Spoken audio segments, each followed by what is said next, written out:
Hi everybody, I'm Missy Matthews. He's Mike Prisuta. Week 1 of OTAs. The first 3 are in the books. We're at the UPMC Rooney Sports Complex. We'll begin some more next week, then mini camp. But what is your biggest takeaway from week 1, Mike? Well, beyond the obvious, Missy, everybody's biggest takeaway is what's going on at quarterback, and we'll dive into that momentarily. But my biggest takeaway other than quarterback is yesterday, Wednesday, depending on when people are viewing this, OTA number 2 in the rain. And I'm here to tell you, it wasn't a drizzle. I mean, it's getting on late May here, but for what qualifies as miserable in late May in Pittsburgh, that's what it was on Wednesday. It was chilly, it was windy, it was wet, and they were out here practicing football, and that got my attention. I think that is a perfect Mike Tomlin, loving adversity, creating it, making his players have to endure it, and he didn't have to do anything. Mother Nature did it all for him. And he was, neck deep in it as he always is. He's right there on top of most of the drills, and a lot of them were ball search, ball security type of stuff, which is going on constantly out here. Mm-hmm. But, guys having to go to the ground, get up off the ground. It was interesting. It wasn't boot camp or anything, but it was more than at least I was expecting from OTA number 2. All right. So you mentioned the quarterbacks. There are 3 of them who have taken place here for the OTAs. We heard from Mason Rudolph this week. What do you make of that situation right now? Really impressed with Mason Rudolph in terms of how calm he is, how he understands that right now it's about him.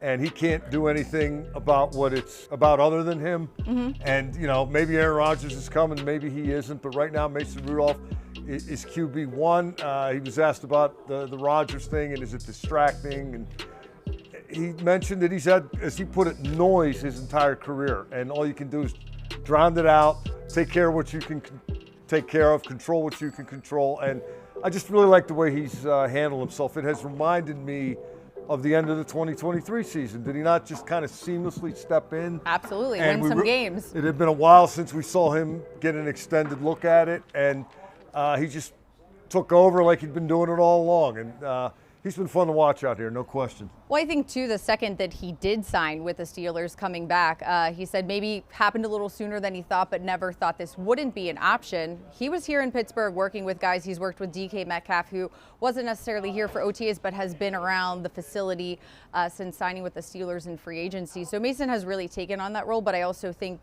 as he said, there's always 4 quarterbacks when you go to Latrobe for training camp. There's only 3. So they're probably bringing in one more.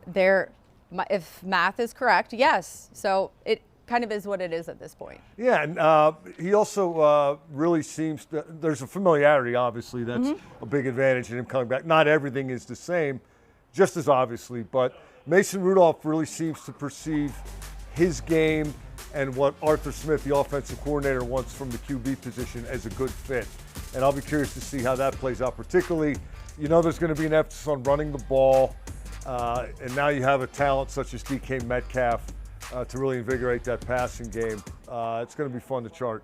All right, let's stay with offense. We can talk about the offensive line. I think we're seeing some continuity in terms of what they want to do. It has been a little jumbled the past few seasons, but you think? I think that's fair. But I think people are playing where they want them to play, which is probably a good starting point for OTAs. Well, the idea is always you want to get your best 5 out there, right?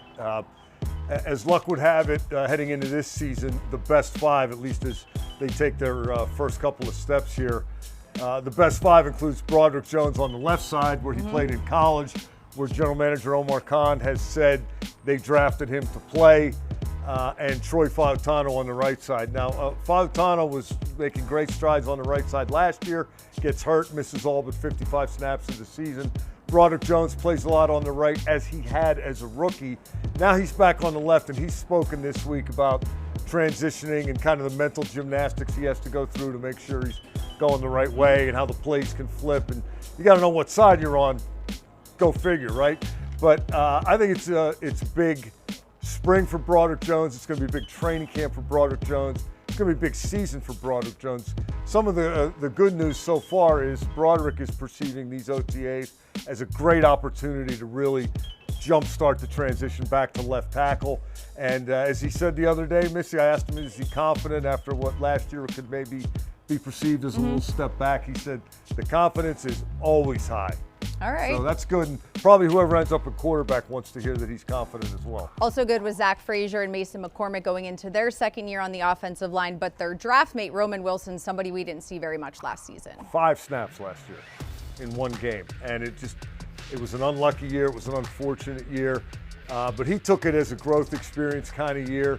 And he has talked about wanting to treat every day like game day, every practice, whatever he's doing, get the most out of it.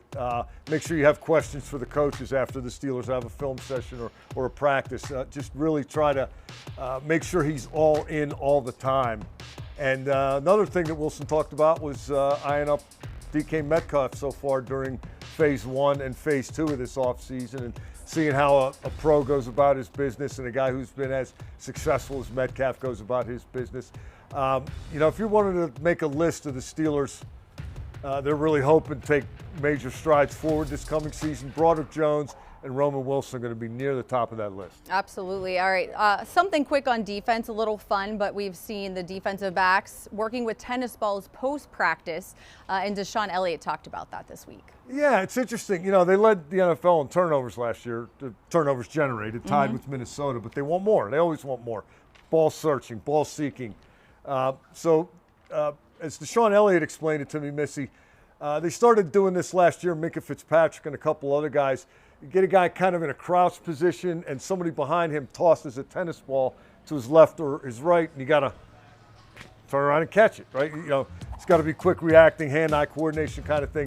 And according to Elliott, Minkah Fitzpatrick has decided to make this mandatory, as Elliott described it. Apparently Minkah has that kind of sway. I like that. But now everybody's doing it after practice. You see these green tennis balls flying all over the place. I don't know that it's going to win them the Super Bowl, but I thought it was an interesting little development for the first week of OTAs. Yeah, I also saw them standing on one leg, throwing 2 balls at one time to their partner. So, yeah, I'm sure it's something we'll see in Latrobe as well if Minkah says it's mandatory. Well, that is week 1 in the books here for OTAs. They pick back up next week starting on Tuesday. For Mike Prisuta and Missy Matthews, thanks for joining us. We'll see you next week.